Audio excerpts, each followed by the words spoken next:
Yo, what's going on, ladies and gents? This is the Wellness Show. We are back. We've had a week off. Oh, wait, well, we've had a week off. My fault. It was the Fitness First Christmas party. That's what they forced you, didn't they? They forced me. They twisted my arm. We need an excuse. Come on, tell the audience why you were not here last week. I couldn't drive. Did your dog eat your keys? Yeah, my dog swallowed the keys, and yeah. And the whole keg of beer as well. The whole keg of beer as well. Exactly right. Oh, super excited! We've got Jen Duggard, the wonderful pre, during, and post a pregnancy exercise mom's specialist and health advisor. I call her a guru, and I would say you're a social media icon as well. Oh, I don't know. I think we go into that later because her social media posts are just amazing. She's amazing. Amazing. So inspirational. We'll always come back. We're like a boomerang, me and Jen. We've been friends for years. Yeah. Probably don't see each other for like 7 years and then back again. Yeah. I won't see you for another 7 years and I'll see you back again doing your awesome things. But she's always in the industry doing amazing things. So we need to continue to have health experts like Jen. Yeah. Do we go on air? Yeah, we're going on air. We're going on air? Yes. Another beautiful day here at Bondi Beach. If you guys want to listen in on the car, make sure you download the app bondiradio.com.au to listen or view. Yeah, I know. I've had been practicing. Are we doing this? Yeah, I'll press the jingle. Which one? Press the jingle then. Okay. I'll tell you when. 3, 2, 1. Oh, shoot. Wait. Ladies and gentlemen, welcome to the Weekend Wellness Show. I don't know if this is playing in the background, but it's alright, Sheena, we're still on anyway. She's stuffing it up, but this is what we do best down here, having a bit of fun. If you had your earphones on, you would probably I wouldn't even know. I'm so changing the program. I know, it's the blind leading the blind. Seriously, it's like eating with my right hand. Because I'm left-handed, obviously. It's like eating with my right hand now. It's just completely changed everything in the whole... I don't even know how loud to talk. I know, and you're standing as well, and you're not even being seen on the camera. I think so. We've got it covered. This is what we bring people in for, though. This is the whole idea. Education and entertainment to help people build more of a confident version of themselves. Yeah. So happy Saturday. Happy Saturday. Jen. Such a beautiful day. Yeah, we've got to welcome our guest in. I didn't even say hello, Jen. How are you today? I'm really good. She's back. I'm back. She would have been back last week if it wasn't for my... it was Sheena's fault. I'm blaming Sheena. That was the first time ever I had to contact Jen in the morning, and we were so excited. We talked every day before the show. We were so pumped. Just joking. And then I said, Liam called in sick. I pulled a sickie. Do I get sick leave for it? No. So today we're going to talk to Jen, and we're going to hear all about her business, really specializing in mums. Mums that are getting pregnant, and have had babies. So let's hear a little bit about how you got into this. Well, first of all, you're a health guru and expert, in my opinion. Have you always been into health, and then is that how you landed your business? Yeah, so my background, I grew up in the UK, and I actually moved to Australia. You grew up in the UK? Yeah. I never knew that. Really? What part of the UK? So I was born in Manchester. No way, Northerner. Kind of, yeah. I was born in Hull, Yorkshire. Right. But I grew up in a place called Stoke-on-Trent, which is about halfway between Manchester and Birmingham. I've been there. Yeah, there was a Christmas party once there. It really did you call in sick the next day? No. So I grew up in the UK doing gymnastics, and following my gymnastics career, I coached gymnastics and then left England to come to Australia when I was 18. Mum and Dad bought me a plane ticket and I took off and left and came to the other side of the world and never went back. So I spent a little bit of time in the film industry as a camera assistant. Yep, there's something else you don't know. And then when around 2005, 2006, I did a boot camp down at Coogee Beach and decided... The Baby Beyond Baby? No, like I did my own boot camp, as in I was a participant in boot camp. Yep. Were you pregnant at the time? No, definitely not pregnant doing boot camp. And then that's how I took my first steps into becoming a personal trainer. Okay. Yeah. So that was your first exercise course, would you say, or my first time doing group exercise? Yeah. And what you just really... I just love being in that environment. you know, like having somebody push you. And I still love it now. Like I love the shoe being on the other foot. Yeah, I love Kikuchi at 6 o'clock in the morning when you have all those fitness groups there working out on the beach, because I do some running, and it's a bit of a different breed that time of the morning. Oh, definitely.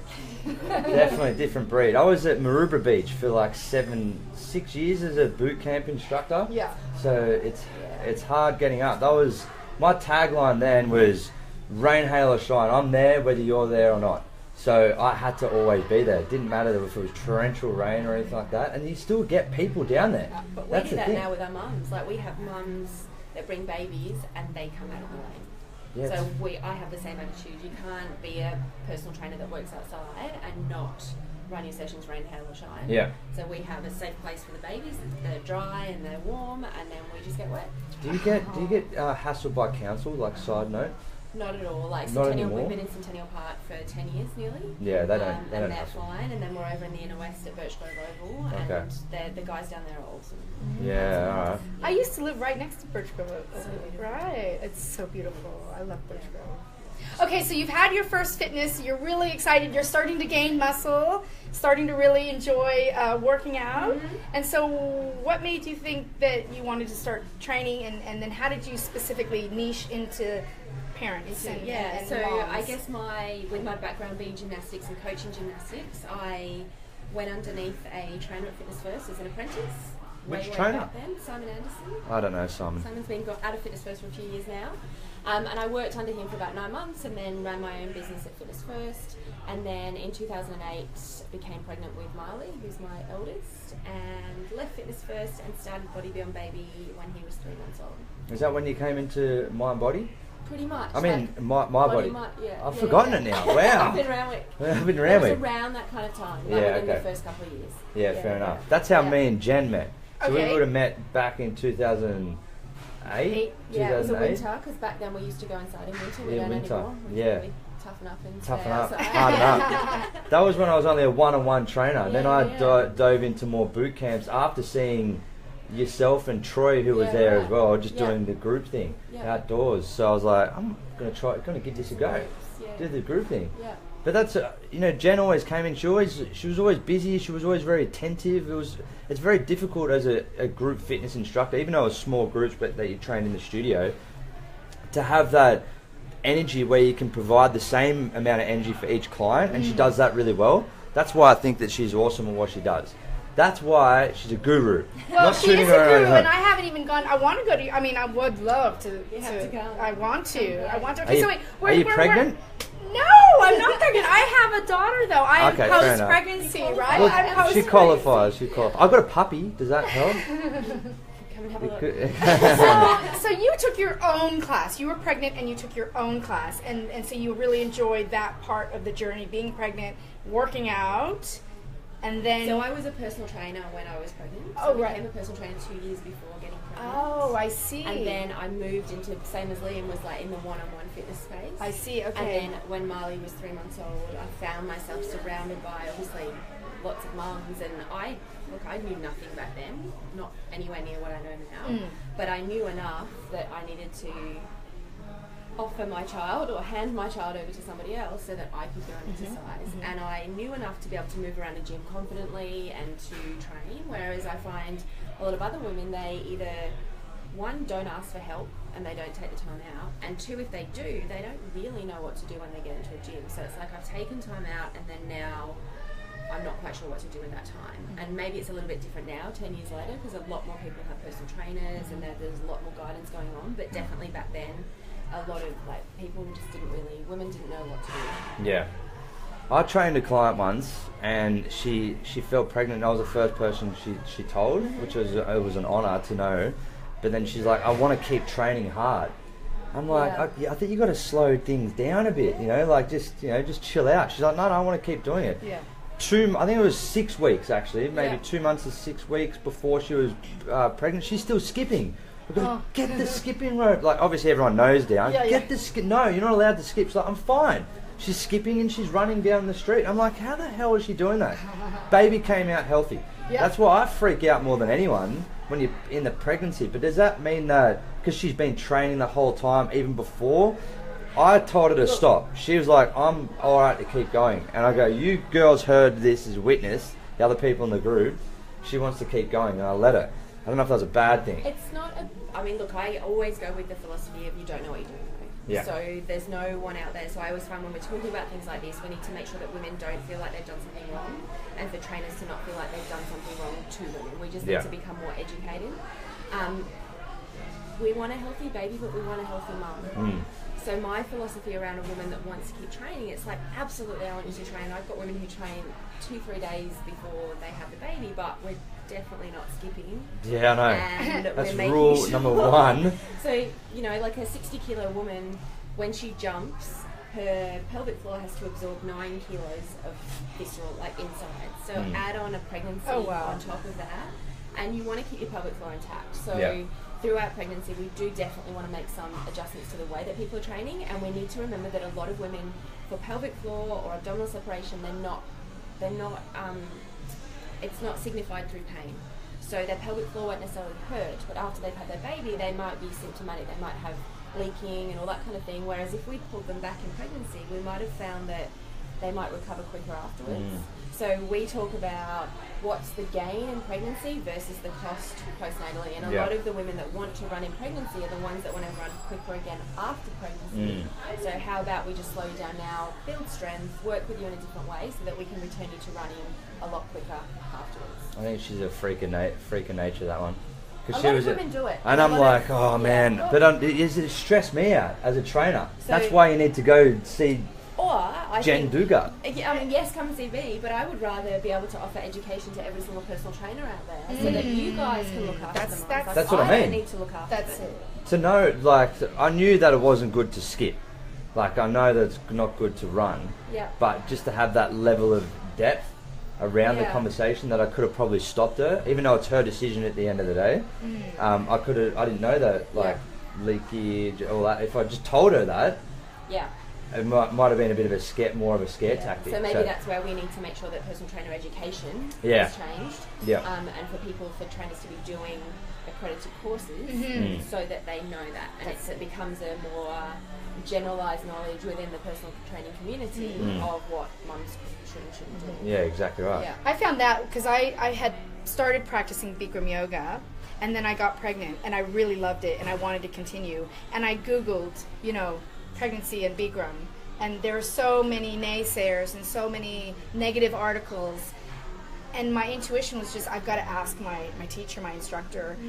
And she was the most knowledgeable person, and she really actually put the power back on me. I mean, she talked to the specifics of your body, getting hot, and it actually doesn't get hot, but at the end of the day, she gave me the power to make the decisions and to see how my comfort level was. And I practiced all the way up until the day before I gave birth, and it was the best thing. Which is awesome because she gave you that power, but at the same time, did you have enough education?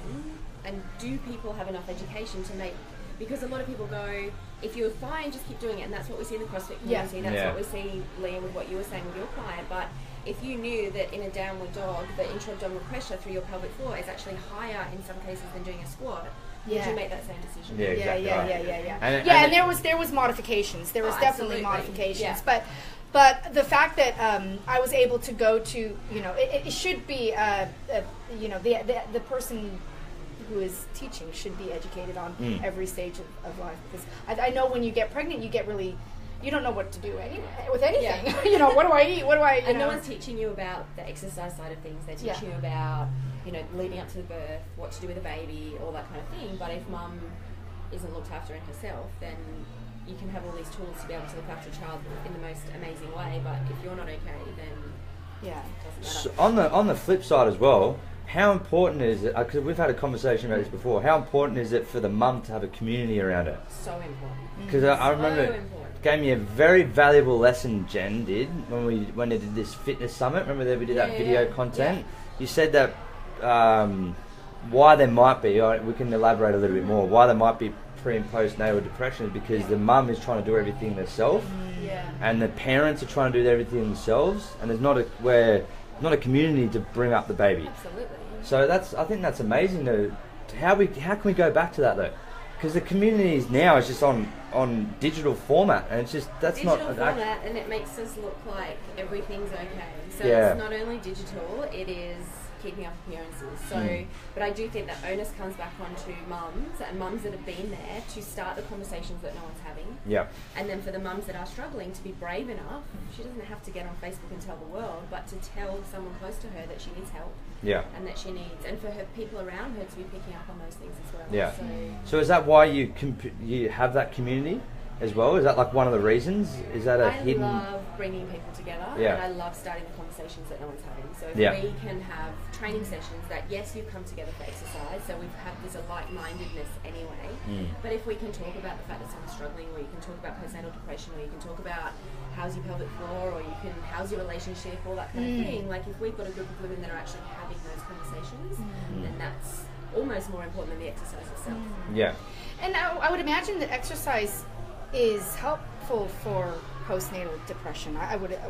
So do you talk about the risks of getting postnatal depression and how important exercise is through the transition of, pre-birth, birth, and post-birth? Yeah, I guess if I'm working with a woman in pregnancy who's got a history of depression, then we're definitely talking about, do you have a support system around you? What are you going to do afterwards if things are not feeling okay? If we've got women that are coming, so a lot of women come to me already postnatal, so we work with some pregnant women, some women before that, but a lot of them are already postnatal, or they've trained with me after baby number 1 and then they're still either there or they come back after number 2. But I'm constantly picking up on people's energy. So if someone's normally bouncing into a class and then for 3 weeks on a run she's either not turned up, or she's hardly said a word, or she's kind of just bailed at the end of a session, it's checking in with that person, making sure that they've got the right support systems around them. And then for me, having a network of people that I can refer to, because I'm not the expert in necessarily mental health, I'm the connector that can say, hey, maybe you should talk to this person, or maybe you could talk to this person, and are you looking after yourself? Is it increased though? Do you see a rise in postnatal depression at all? Or? I think I don't know the stats. I know people that would know the stats. I know that there's two ways to look at it. It may be more because people are more isolated and they're doing things on their own, or it may feel more because more people are talking about it. So there's, it's, maybe it's a good thing that we feel like it's more because people are not hiding it as much as they were. Yeah. Or maybe it's just the circles that I'm getting around that people are talking about it. I don't know. I'm sure there's plenty of women out there that are keeping up appearances, turning up every day, looking amazing, and then losing it at home. Yeah. Absolutely. Yeah, it's a tough one, isn't it? Community. Massive. Also, but you have a community, right? I'm just thinking back. I've never been, obviously, back unless I had previous lives. But if you're having a baby, you're bringing up a baby, then you might have someone who's like a father figure, give him a whack or something like that. I'm not saying that that's a good thing to do. I would hate to be your kid. No, but is that the type of thing that it's okay? What I'm trying to say is the parents are taking a step back and letting the community raise it as well. I'm not saying that they should be smacked, but I was just using it as an example. Maybe they should be smacked. Maybe I don't know. Let's not have that. I don't know if it's other people raising the child or other people supporting the parents to raise the child. Okay. Does that make sense? Yeah. Or, and if you know people well enough, then yes, maybe it is close family helping to parent the child. But I don't know. I think for me personally, there's a very fine line between other people's beliefs and how your child should be parented. But I do feel like, bringing people together and having that community from a support sense rather than necessarily a parenting ethical sense. That's just my personal opinion. I know that for a lot of people, exercise is so important. So just having somebody be able to look after the baby whilst you exercise and not have to feel guilty about exercising, because that was the biggest thing, feeling guilty that I wanted to take time out for myself when, so it's almost like you're allowing the mom to do. I think that's what we talked about at the very beginning, is that you have to put yourself first before you can put your baby first, because you got to take care of yourself. And so I would always feel very guilty that I wanted to go to yoga. I wanted to do 90 minutes of yoga, but so your group seems like it's like you allow the mom to take that time for themselves. Absolutely. And you need that. You're right. You need that support base, and you need to continue to do the things that help you with exercise. Like I had one of my clients, I think you might have trained her as well. Do you know Jasmine Harrington? Maybe? Anyway, so she's had like 3 kids. So I've been part of her journey for 2 of them. She used to bring a like 6 or 8 week old just to sit down and train with me. And that was like her time where she could just not have to think about breastfeeding or have to think about changing the diaper. It was her space. So that might help as well, yeah? Like just using the exercise also might help the baby. I think it does. We see a lot of the babies as they get older. Exercise becomes a normal part of life. Yeah. So we also we partner with a really awesome kids fitness trainer. So at 2.5, they can transition from the care of the nannies into the care of, or they go do their own kids fitness at the same time. So on a Monday and a Friday, we've got mums training, the nannies, the baby's being looked after by the nannies, and then the 2.5 to school age kids doing their own kids fitness class. And the ones that have been there to transition into that, they're so excited about the fact that it's their turn to exercise. You know, they go through Centennial Park and they talk about the fact that mummy exercises there, and you know, so it's really instilling that exercise into the lives of children, which is important. And what about nutrition? Yeah, I was just gonna say that. I was just gonna ask. Stole it.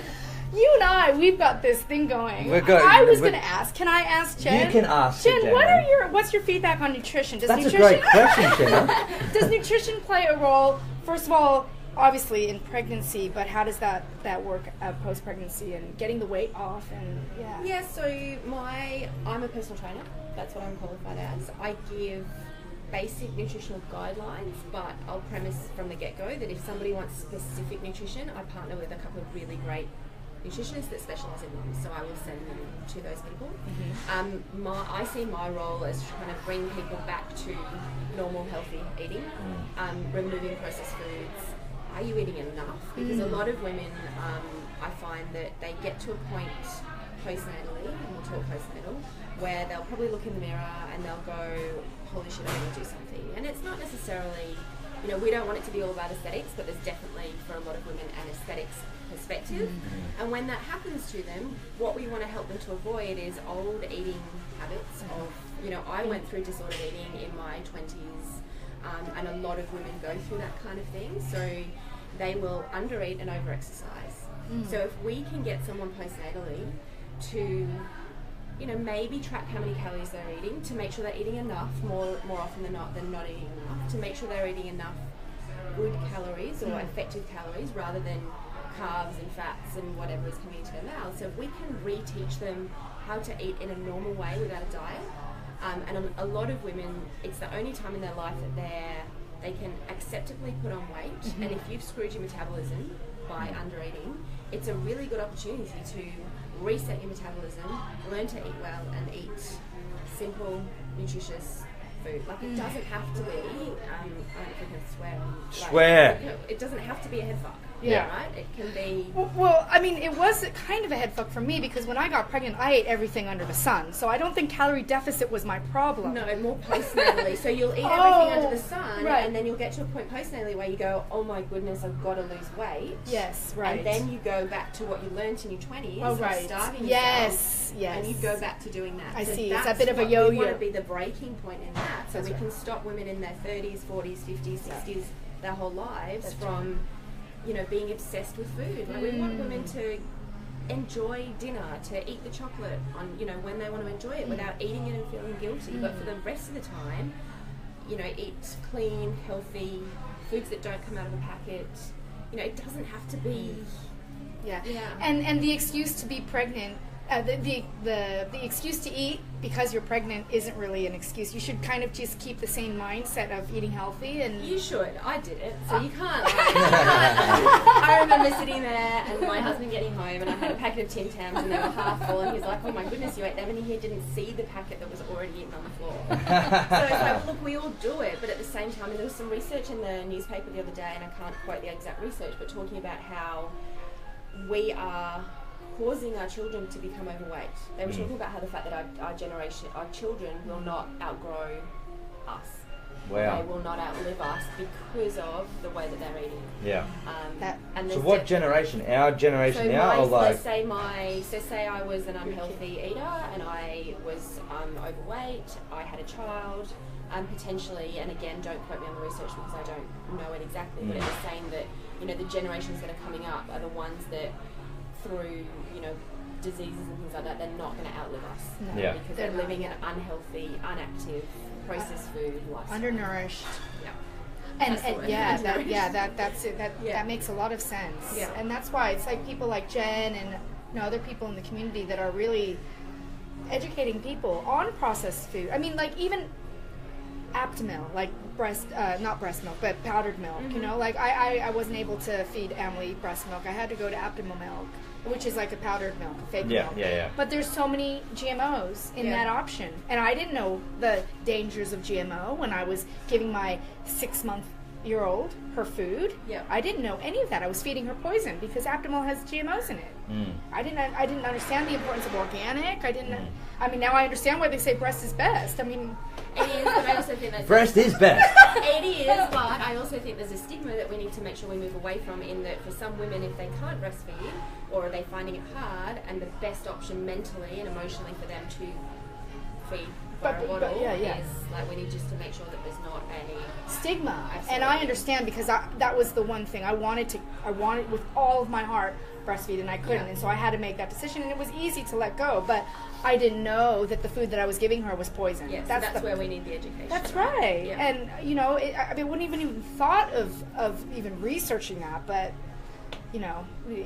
like the babies that are being born. She's a little bit older now, isn't she? She's 8, 9, 9. Yes. The last 8 to 10 years, potentially, or even the last 5 years, we're a lot more, and especially where we live in the eastern suburbs. Like you go to other suburbs of Sydney or other states. Yeah. That are not quite as aware, and potentially we need to be filtering information through to those people. Is it because we're in the east, do you think? Because I look at those things and it seems to be just so obvious. Like, don't be feeding your baby unless you have to. Don't feed him a bottle. Feed him the breast because it's the natural way. But it's really hard. That process is really hard, and there is stigma from everyone that you. Yeah. So if you have to have a bottle, wouldn't you have to do the? Wouldn't it be obvious to do the research or find someone who's in that? Like, isn't there a bottle? You'd think that the have? FDA would supply you with safe food. That's what number one. Our trust is in the wrong people, right? So what are the ones that you can alternatives? Organic powdered milk, food. Right? Organic powdered milk or non-GMO powdered milk. Like, it's okay to go that option, but we need to know that if we're going to choose that option, we need the healthy option, because breast milk doesn't have any of the poison that that you're feeding your baby if you do choose to go the other option. And many women go that other option, and it's okay to go that other option, but it's not okay to be feeding your baby poison, which is what we're doing right now, because we're unaware, because we are trusting that this food that we're being given is safe, and it's not. So Can of worms. I know. Open up a can of worms. We're not going to go down that way. She gets passionate. She's almost finished her coffee as well, so she's charged. I'm not. I'm just, I just didn't know. I just didn't know, and I'm sure there's a lot of moms out there that don't know. And it's like, you don't know what you don't know. Didn't you say that earlier? You don't know what you don't know. And back to what you said, Liam, about I do think the eastern suburbs is a bit of a bubble, and I do think the fact that we're fitness professionals is a bit of a bubble, because we don't realise sometimes what people don't know. Yeah. You think it's obvious. You think it's obvious not to give your 3-year-old a can of Coke. Yeah. Yet you go some places and 3-year-olds are drinking Coke out of a can. It's what? Not in my household. Not in my household either. Maybe because it's you're surrounding yourself around those people who have a high standard of maybe their childbirth or whatever it may be, so then it just seems to be a bit more obvious. But then do we have this question of, if you're going to become a parent, should you educate yourself in nutrition, in the ways to eat healthily, in order to pass it on to your child? But then we could go back even further and go, well, if that person's not educated, how are they expected to be educated? Yeah. It's such That's a right. big, there's a massive education that needs to happen. We're educating right now, so just listen up. I think the first thing that you need to ask any advisor in the health or nutrition industry is, what's your overall opinion on the food, the state of the food, the state of our options. And I think anybody that's done their research knows the importance of organic and GMO and alternative ways of curing. Just from a base perspective, not processed food. Yeah, not processed food, right. Let's just not eat out of But packets. you'd be surprised, I speak to a lot of people that aren't aware of that. I mean, even things like canned tuna. Like, my dad ate canned tuna his whole life, and now he's got a mercury problem in his blood. Yeah. That, you know, like, yeah, it's great to eat tuna, but there's stuff in the tuna that's bad for you. Yeah. Don't eat too much tuna. Don't eat too much tuna. Don't eat too much. But moderation. Moderation. But when, it's like, I love tuna, but I didn't know there was mercury in fish. So where does it, like, okay, let's talk about the pregnancy side of things. Yeah. And this might be is it laziness, lack of education, because we're not eating right, because you see women, they just sometimes, not putting it into like every single woman out there, because I'll be shot right now because it's 2 of you here. But you just see evil eyes, like, be careful what you're going to say here right now. I'm backtracking. I don't know. I don't want to say anymore, going, girls. Liam, when you have like a pregnancy, you see someone who's just being a bit lazier when they're not being able to move because they're lacking energy. Is it because then they're not providing that energy back into some form of exercise and they're allowing it? Like, I'm pregnant, so I'm a bit more lazy. Does that make sense? It does make sense. Or is it the fact that they're just having a hard pregnancy, in which case you've got to support them around that? And how do you help them, give them a bit of a push to have a bit of exercise, just to do something? Yeah, so I think that the first thing to keep in mind is that every woman's pregnancy is different. So it's very hard to generalise if one woman's being lazy and another woman just can't move because she feels sick. Yeah. I think that it's really important, like, you know, we all get cravings. A lot of women in the first 12 weeks of pregnancy, they can't stomach a lot of food, especially if they're really sick, so you might reach for more carbohydrates, more, you know, safe kind of foods than you might normally. But I think that for the most of us, if we can at least keep an element of healthy eating and an element of movement, we don't need to go out and smash ourselves. Like, in pregnancy, exercise is about maintenance, not gain.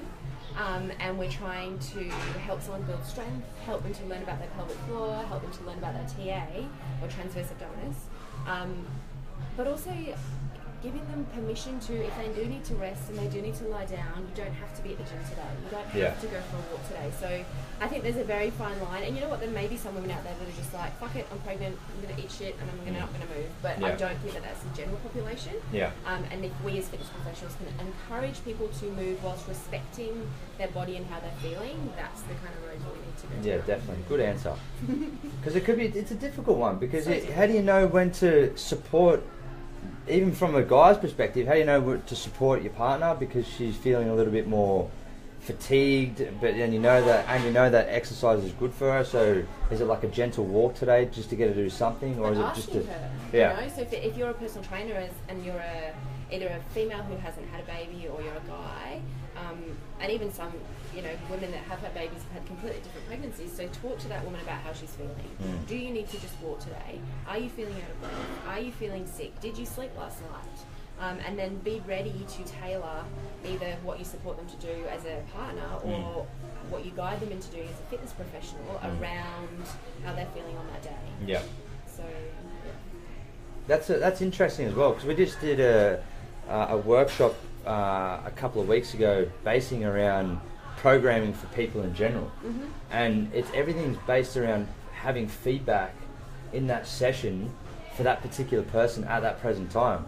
I know, you know what I mean? Like, so you have like someone who you might bring in and get them to do a deadlift, and it works with pregnancy as well, but it works in the general population.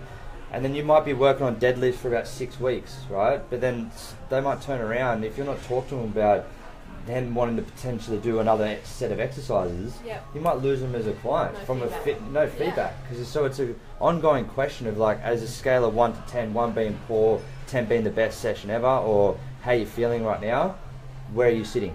You know, and they might say 4. Okay, how do we get to a level 6? Oh, I don't want to do deadlifts today. Let's do something else. And what do you actually want to do? What do you actually want to do? So it's the same thing with pregnancy. It's based on that particular time in the present moment. It pays to be present. It does. Make presence your present. But also with women, like, educating them that they don't, because a lot of women now are exercising more than they used to, so they're used to getting into the gym and they're used to smashing themselves and doing like the woman that you were talking about earlier. It's like giving them permission to step back from that, and that we are maintaining at the moment, and we don't necessarily want to. I tried. Honestly tried. You need to let go of that. I need to let go of it. But it's just like, it's a freak of nature anyway. I'm like, how the hell do you do this? It can be done. Can be done, but it's not. What is the aftermath? Exactly right. Yeah. Further education is the key. Absolutely. Do you have any questions, Sheena? Well, I just want to learn a little bit more about the courses that you have on right now. So do you do one-on-one coaching and courses and education? Like, let's talk about the... So I do a very, very small amount of one-on-one PT, and I'm actually looking for a new home in terms of a studio to work out of a couple of mornings a week. So if anyone's got any ideas, let me know. Market Street Fitness First? Yeah, I have someone that might be able to help you find that. Yeah. Are you looking in the Coogee area, right next to the beach on the street? Eastern Suburbs. Yay! Yeah, okay. We also run Body Beyond Baby, which is group exercise with on-site childcare and kids fitness for mums, I guess. We're in Centennial Park Mondays, Wednesdays, Fridays, and we're out in Balmain in Birch Grove on a Tuesday. I also look after, or I help to look after either 7 or 8 other fitness businesses that look after mums. So there's 2 businesses in New Zealand, 3 businesses in Victoria, and another 2 in Sydney. So we've got down south and then the North Shore. Okay. And then from a personal trainer perspective, I run a 2-day course called Safe Return to Exercise, which is 12 CECs, which is exactly the thing that I would love to see. My mission is to have every single personal trainer have a good general knowledge in working with mums. So that's do you know Katie Turner?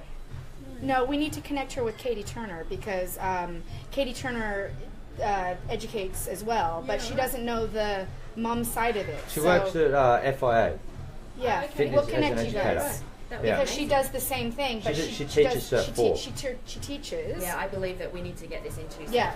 Yeah. So we'll connect you guys, and we'll make that your mission for 2018. Yeah, because they have strength and conditioning in the Cert 4. Like, I did strength and conditioning, but I would have loved to have done a pre-postnatal. Well, if you think about, like, we talk about pre-postnatal, and I prefer to move towards the word mums because you could have had a baby 6 years ago, but if nobody's looked after you or nobody's asked you about your pelvic floor, you could be still wetting yourself when you're training 6 years later, and you're less likely to go and ask for help, and you're more potentially at risk of a prolapse later in life.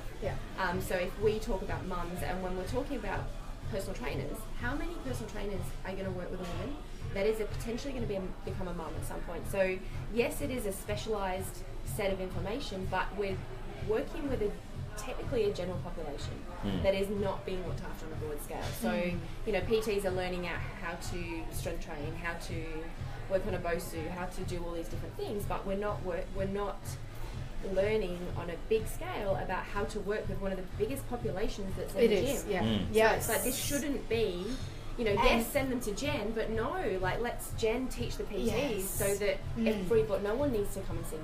I mean, the health and fitness should be woven into every single day of your life, whether you're pregnant, whether you're going through a divorce, whether you're sick, whether, movement, like what you were saying. So this movement is in the fact that you're going to bring this into the course training, I think is very positive. So is it just PTs, or say like if Sheena, because she might be pregnant, you never know. I hope pregnant? I'm not. Oh, yeah. Unless you know something I don't know. If Sheena wanted to come to your course as well, I do. Okay, because not only are you very knowledgeable, you're so inspiring. Like all of your social media and you running and like all the sunsets and where you go, it's like beautiful. I just like taking pretty pictures. And it's not really you, right? It is. It's really good. It's very inspiring. So people look to your social media and they get really inspired, and they may not be moms like me. I am a mom, but I want just you. I just want you. Well, the reason why I ask is that if a mother gets pregnant and they're training with a trainer and the trainer's too lazy to do it, and they're like, I've just done the Jen Duggard's training safety return exercise. That might give them a kick up the arse as well. Yeah, so a mum could do it. Some of it may just go straight overhead. Probably the best touch point for a mum is to go and find a women's health physio. So if you're working with if you're a mum listening and you're working with a personal trainer and your personal trainer is not trained in this space, go and find a women's health physio. They'll be able to check your pelvic floor, they'll be able to check your abdominals, make sure you don't have any abdominal separation, check that your transverse abdominis, which is your innermost layer, is working properly, and then that physio will, any good personal trainer will talk to a physio, so at least if the physio then gives them guidelines around what they can, so they help to prescribe the exercise that the mum's getting. So if you're a mum listening and you're not sure that the person that you're working with is trained, go find a women's health physio. Yeah. Excellent. Awesome. So your website is? JenDuggard.com. And again, what's the court, the belly, the baby beyond? So baby the group exercise is Body Beyond Baby. Body Beyond Baby, okay. And the PT training course is Safe Return to Exercise. Safe Return to Exercise, which is where Katie Turner is going to come into play, and we're going to get that all. She's on next week. Yeah. We'll talk to her about it. Yeah, we are going to talk to her about it. Put her on the spot. Hey, Katie, randomly, you are going to touch base with Jen Duggard. Absolutely. That's exactly what's going to happen, and we're going to see this happen in 2018, and then Jen is going to teach the world about how wonderful to do that. We're going to Taiwan actually in January. Oh, that'd be awesome. So yeah, I've never been to China. So. Awesome. Yeah. Well, Jen, thank you. It's been such a wonderful chat. Thanks for coming in and sharing your knowledge. And thank you, and I'll see you in another 7 years. You will. I hope not. Maybe I'll just come and have a chat sometime. Yeah, come and have a chat sometime. What are your social media channels? So Instagram, it's all just Jen Duggard. Jen Duggard. Yeah, and then there's a Body Beyond Baby Facebook page. How do we spell that? Duggard. Okay, cool. I'm just saying that because no. The reason why I asked that is because when I first wanted to get back in contact with her, I knew I had her on Facebook, but I went Duggg. That's why. Some people do that. Yeah, so just one G. Yeah. Jen with one G in the Duggard. Right. Well, listen, guys, we're going to close this off. We're going to say goodbye to Jen, and we're going to say hello to Gabriella. So we'll just close off Facebook, and we'll just. Let's put on a song and we'll regroup and Yes, boss. Yes, thank you, sir. Yes, boss. Yes, madam. Thank you so much. It's been an honour, Jen. Thank you so much. Have a wonderful Saturday. Thank you. Woo!